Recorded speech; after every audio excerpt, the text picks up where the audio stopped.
Hello everyone, welcome to Reactify Labs. Today we will talk about Apache Kafka. So Apache Kafka has the same role in a distributed system, which is the role of a post office in your city.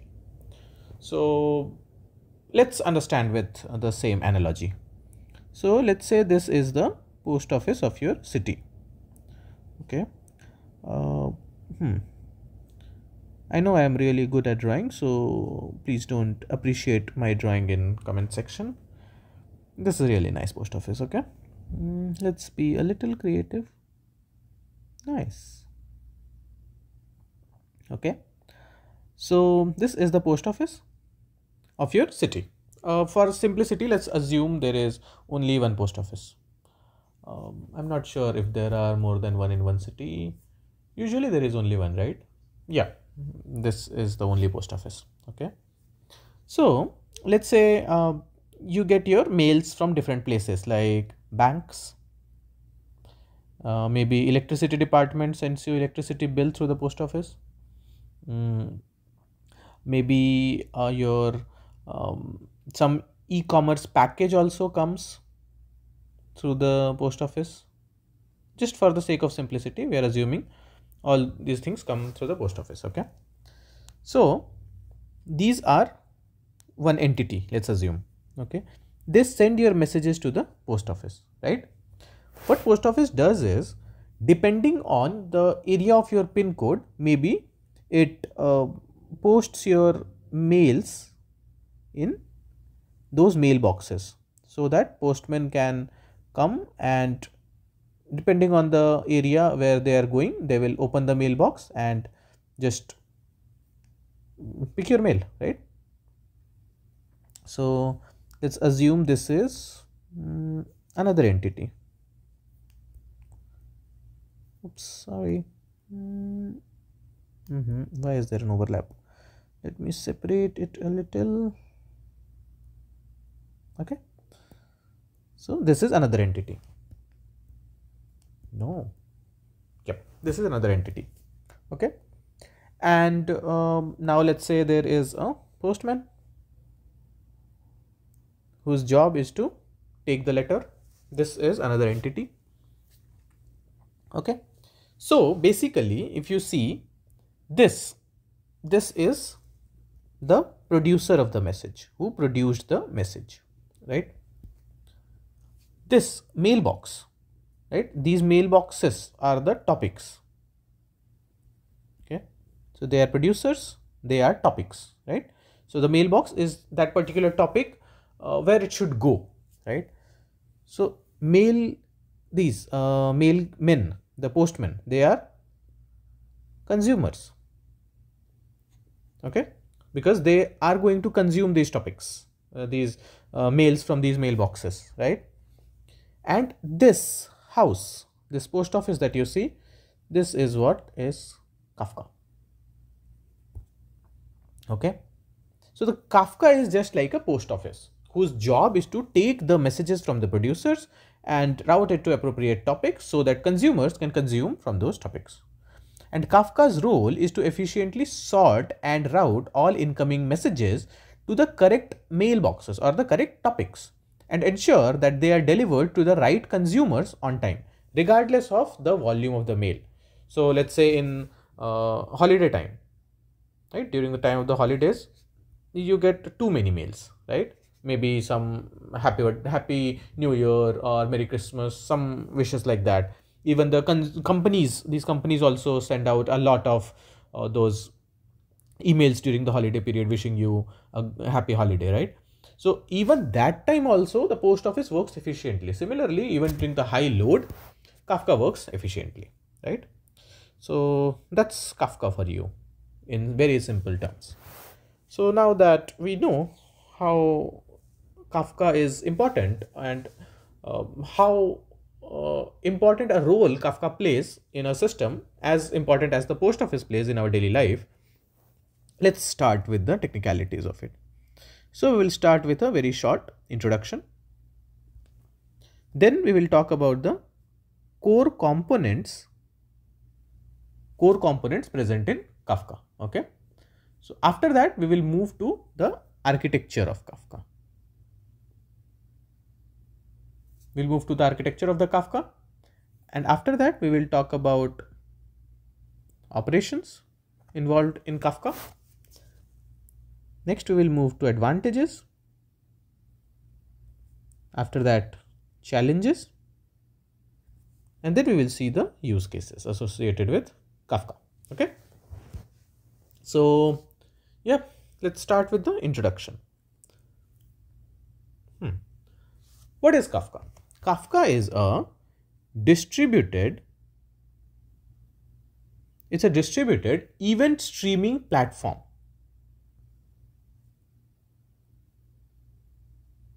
It's a distributed event streaming platform designed for high throughput,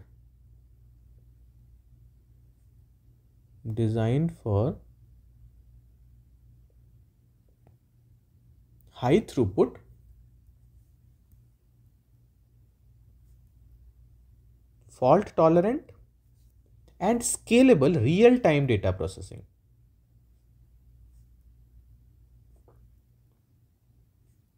Scalable real-time data processing, right? It is widely used for building real-time data pipelines and streaming applications. Apache Kafka handles real-time data streams with high throughput, low latency, and fault tolerance. It provides a reliable system for publishing, storing, and subscribing to streams of records in a fault-tolerant manner. So Kafka is designed to do this. It's designed for the real-time streaming. It specializes in that basically. Okay. So it's distributed. So now let's talk about the core components of Kafka. Core components. First one is topics. Second one is producers.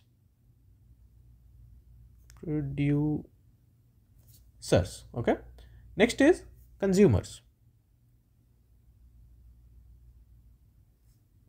Next is brokers. And fifth is zookeeper. Okay. So what are topics? So let's start with topics. So topics are categories or feeds. As I gave you the example, the mailboxes, they act like topics, right? They are analogous to topic. So topics are categories or feeds in which records or the messages are published. They serve as the primary abstraction in Kafka for organizing data streams. Topics are split into partitions to allow parallel processing and to scale horizontally. Data within a topic is stored on disk and replicated across brokers to ensure reliability and fault tolerance. Okay. For example, a company might use a topic called, let's say, user activity to stream various types of user actions on their website, like logins, purchases, page views, right? Page views. Next, let's talk about producers. Producers, again, the one who produces the messages, right? So producers are clients that publish records to Kafka topics. They are responsible for sending data into Kafka. Producers send messages to a specified topic. Messages can be directed to a particular partition or distributed across partitions. So when I said producers send messages to a specified topic, so here you may ask that this business, if you see, this business is not sending the message to specific topic, right? They are not sending the message to mailbox. But why are we saying that producers send messages to a specific topic, right? Because they obviously don't do that. Kafka does that, but they mention which pin code the address belongs to. They mention the pin code in their mail, right? So that goes to this mailbox or the post office, which sends it to the appropriate mailbox, right? So even though producers do not directly send to consumers, but they direct it to consumers, right?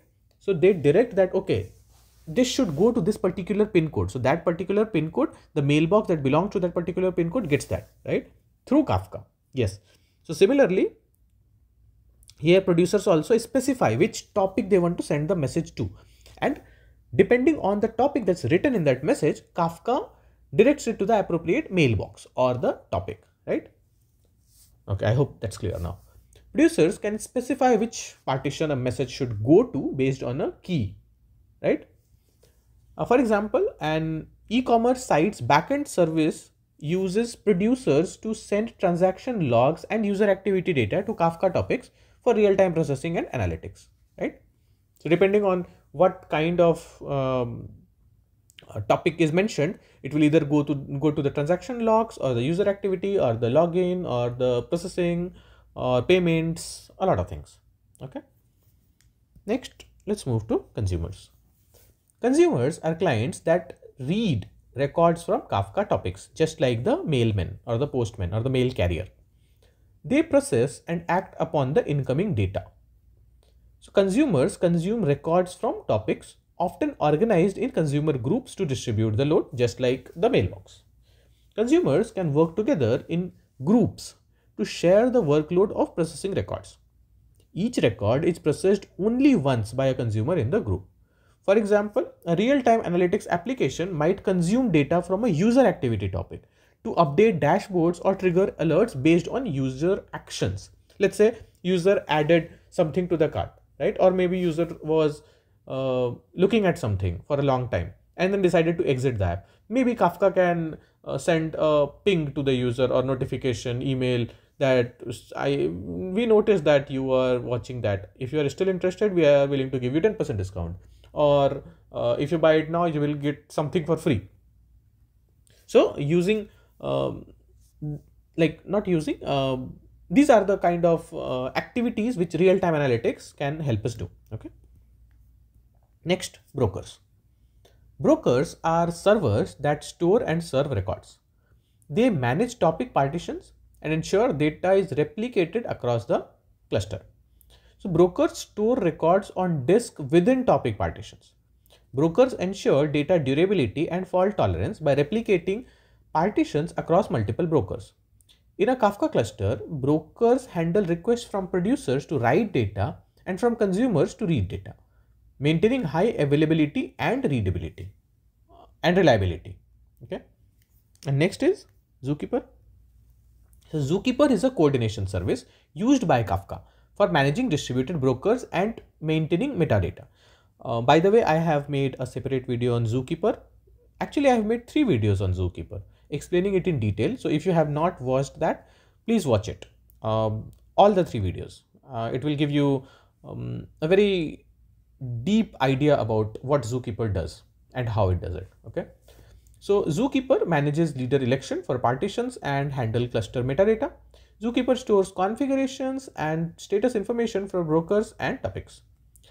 Zookeeper helps Kafka coordinate which broker is the leader for each partition, ensuring that the leader handles read and write requests for that partition.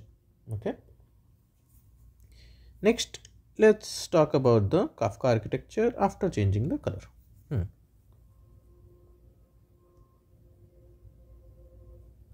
Architecture. So first step is data flow. Second is partitioning.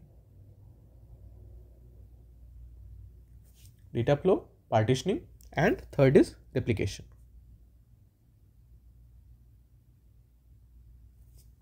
Okay. So what is data flow? Again, let's start with the data flow. So producers send records to Kafka topics via a method called publishing. Then brokers store records in topic partitions, ensuring data is written to disk and replicated. Consumers read records from topics and process them in real time.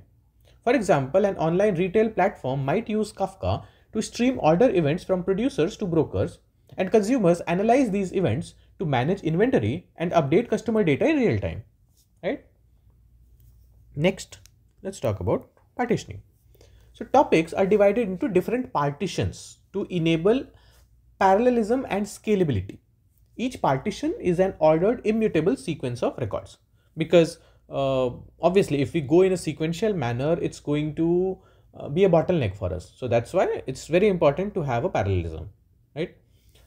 Uh, Records within partitions are ordered, and multiple partitions allow for parallel processing of records by different consumers. For example, a news aggregation service might partition a topic by geographical region to handle local news streams efficiently, like a news channel, which might customize itself in such a way that if it's a national news, it will be distributed to everyone in the country, and if it's a local news, it will be like there are specific timings, right? So for example, let's say 10 p.m. is for local news. So in that state or in that city, the specific news to that state or that city will be broadcasted. And replication. Kafka replicates partitions across multiple brokers to ensure data durability and fault tolerance. Okay. Replication factor determines how many copies of each partition are maintained across brokers. Okay. And it follows leader-follower model. Each partition has a leader broker that handles all reads and writes, while follower brokers replicate the data. For example, in a Kafka cluster with 3 brokers and a replication factor of 2, each partition will have one leader and one follower, ensuring data is available even if one broker fails. Okay. Next, let's talk about Kafka operations. Kafka operations. So, first is producing messages. Next is consuming messages.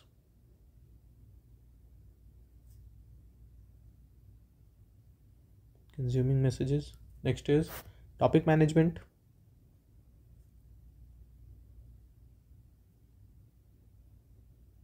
Topic management. After that, broker management.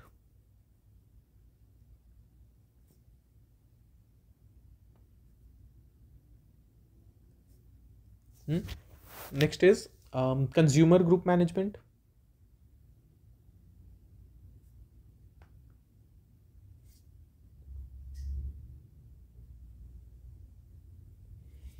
Maybe data retention and cleanup.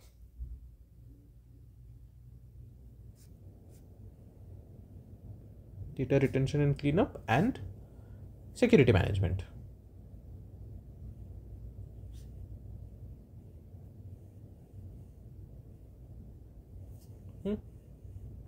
So let's talk about producing messages first. So producers send messages to Kafka topics. They can configure how messages are partitioned and the acknowledgement settings to ensure reliability. For example, a financial services application might use a producer to send transaction logs to transactions topic, with acknowledgements ensuring that messages are reliably stored. Okay. Next, consuming messages. Consumers read messages from Kafka topics. They can be organized into consumer groups to balance the processing load and ensure messages are processed only once. For example, a recommendation engine might consume data from a user activity topic to update user profiles and generate personalized recommendations. Next, topic management.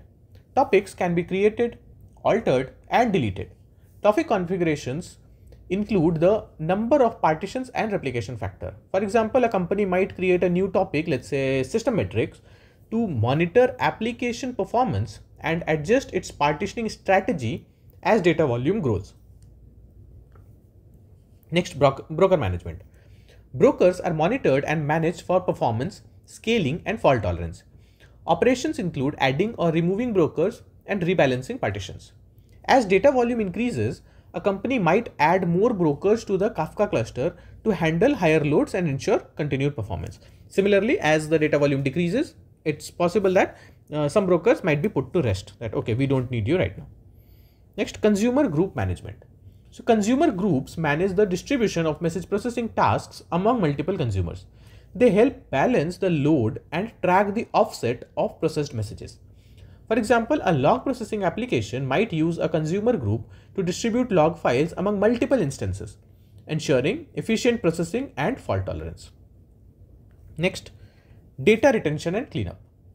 Kafka allows configuring retention policies to manage how long messages are kept in topics.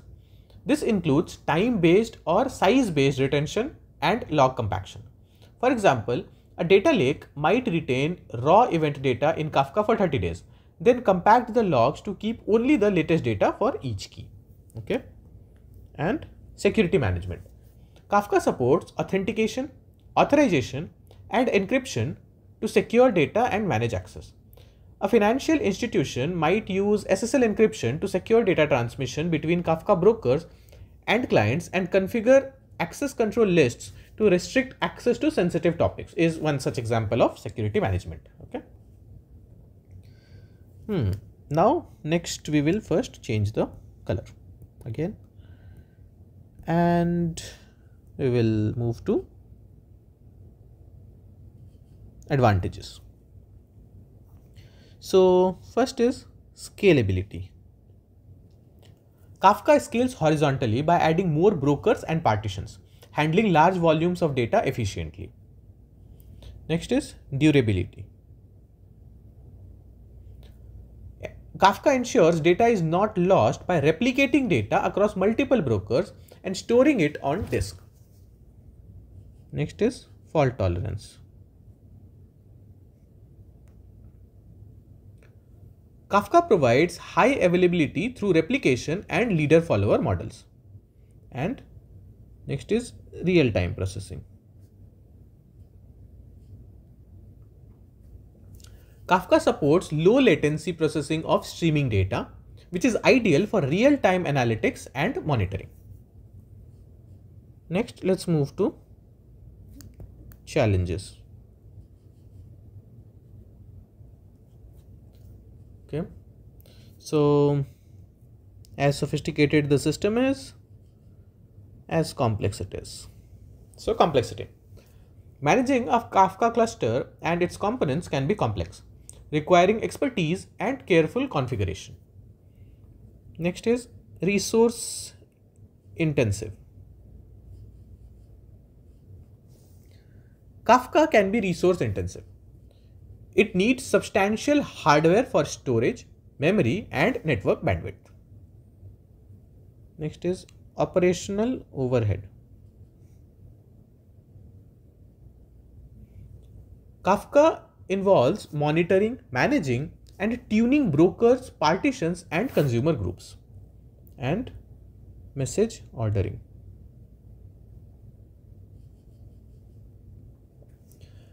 Ensuring strict message ordering across multiple partitions can be challenging for Kafka. Okay. Next, let's talk about the use cases. Use cases. So first is log aggregation.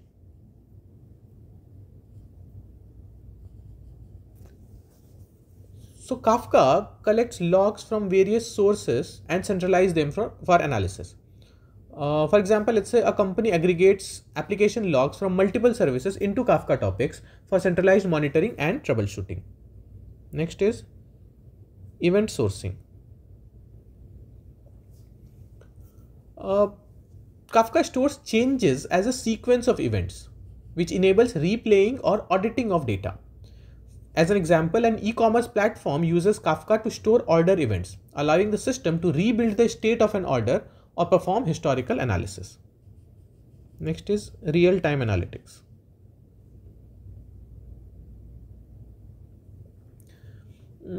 Kafka processes data in real time to gain insights and trigger actions immediately. For example, a social media analytics service uses Kafka to stream user interactions and provide real-time insights into engagement and trends. And next is data management.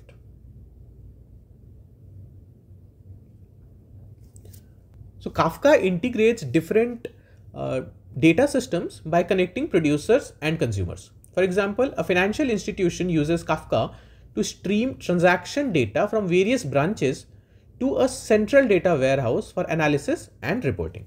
Okay. So yeah, that's all there was in this video. I hope this gives you a good idea of Kafka. how it works, what are the advantages and challenges associated with it. And I hope if you understood the real life analogy, then it would be a piece of cake to understand Kafka. Okay, so yeah, that's it. Thank you for watching. Please remember to like, share and subscribe.